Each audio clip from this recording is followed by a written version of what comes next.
పేదవాడి పక్షాన నిలబడతాం, ప్రజా గొంతుకై నినదిస్తాం. వాయిస్ ఆఫ్ వాయిస్లెస్, తెలుగువారి మనస్సాక్షి, సాక్షి టీవీ. సాక్షి టీవీ ప్రసారాల కోసం మీ స్థానిక కేబుల్ ఆపరేటర్ని వెంటనే సంప్రదించండి. చంద్రబాబు నేతృత్వంలోని కూటమి ప్రభుత్వ దుర్మార్గ పాలనలో సంక్షేమ వసతి గృహాలు నరకానికి నకళ్లుగా మారాయి. ప్రభుత్వ సంక్షేమ హాస్టళ్లలో సదుపాయాల కల్పనలో కూటమి ప్రభుత్వం ఘోరంగా ఫెయిల్ అయింది.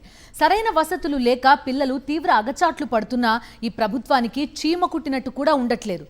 కడుపు నిండా తిండి లేక, రాత్రిళ్లు సరైన నిద్ర లేక పిల్లలు సతమతమవుతున్నారు.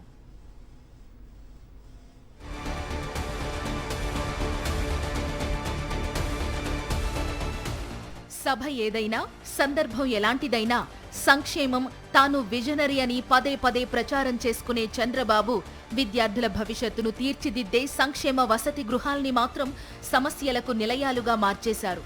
పేద విద్యార్థులకు చదువు, వసతి అందించే వసతి గృహాలు సంక్షోభంలో కొట్టుమిట్టాడుతున్నాయి. నాణ్యత లేని భోజనం, ఇరుకైన చీకటి గదులు, శుభ్రత లేని బాత్రూంలు, సిబ్బంది కొరత, అధికారుల పర్యవేక్షణ లోపం విశాఖ జిల్లాలోని వసతి గృహాల పాలిట శాపంగా మారింది. ప్రభుత్వ వసతి గృహాలంటేనే విద్యార్థులు భయపడే పరిస్థితి వచ్చింది.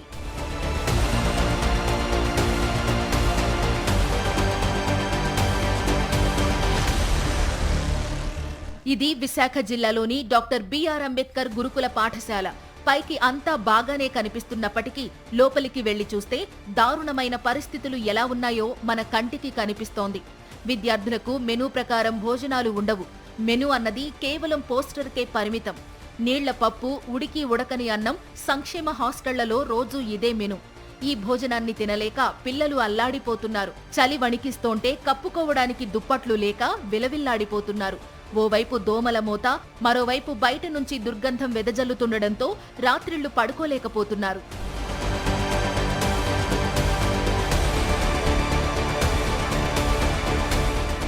హాస్టల్లో విద్యార్థులకు కనీస మౌలిక సదుపాయాలు కూడా లేవు. వైఎస్ఆర్సీపీ విద్యార్థి విభాగం నేతలు హాస్టల్ను సందర్శించినప్పుడు స్టూడెంట్స్ అవస్థలు బయటపడ్డాయి. శుభ్రత లేని బాత్రూంలు, సెప్టిక్ ట్యాంక్ నిండిపోయి ఉన్నా అసలు పట్టించుకునేవారు ఎవరూ లేరు.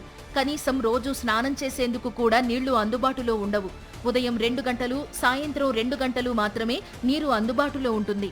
రోజు విద్యార్థులు స్నానం చేసే పరిస్థితి కూడా హాస్టల్లో లేదు. దీంతో గజ్జి, దురదతో చిన్నారులు అల్లాడుతున్నారు.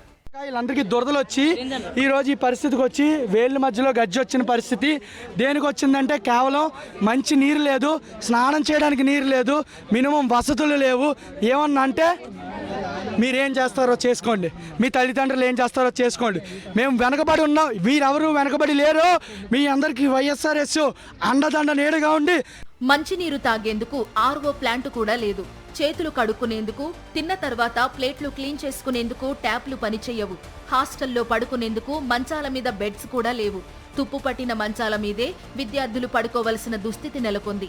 ఉన్న ఫ్యాన్లలో కొన్ని మాత్రమే పనిచేస్తున్నాయి. ప్రతిరోజు హాస్టల్లో నరకాన్ని అనుభవించాల్సి వస్తుందని విద్యార్థులు ఆవేదన వ్యక్తం చేశారు. మా తల్లిదండ్రులు మా దగ్గర రానివ్వట్లేదు. మొన్న ఒక విద్యార్థి మీద ఫ్యాన్ పడి చనిపోతే గవర్నమెంట్ హాస్పిటల్లో జాయిన్ చేసి చివరి నిమిషంలో బతికాడు. ఇది ఎవరిని కూడా బయటికి రాకుండా ప్రెస్ని, మీడియాని మేనేజ్ చేస్తున్నారు. ప్రిన్సిపల్ ఆయనకి ఏం సంబంధం లేకపోయినా కూడా వచ్చి మమ్మల్ని కొట్టడం, మా మీద పెత్తనం చలాయించడం చేస్తున్నారన్న. ఎక్కడ కూడా ఫ్యాన్లు లేవు. 4 ఫ్యాన్లు ఉండాల్సిన దగ్గర టీచర్కి మాత్రమే ఫ్యాన్ ఉంది తప్ప విద్యార్థులు ఎవరికి ఫ్యాన్ లేకపోవడం వల్ల మొత్తం చర్మ వ్యాధులు రావడం జరుగుతుంది. చెమట పట్టి విద్యార్థులందరినీ కూడా 3 క్లాసుల్ని ఒకే దగ్గర కూర్చోబెట్టి విద్యార్థులందరినీ కిందన కూర్చోబెట్టి వసతులు ఏవీ లేకుండా విద్యార్థుల పట్ల చాలా కఠినంగా ప్రవర్తిస్తూ విద్యార్థుల గొంతులు నొక్కుతూ ఎస్సీ, ఎస్టీ, బీసీ, మైనారిటీ, గిరిజన, నిరుపేద విద్యార్థుల బంగారు భవిష్యత్తుకు వారధిగా నిలవాల్సిన ప్రభుత్వ సాంఘిక సంక్షేమ వసతి గృహాలు రాష్ట్ర ప్రభుత్వ నిర్లక్ష్యంతో దారుణంగా మారాయి.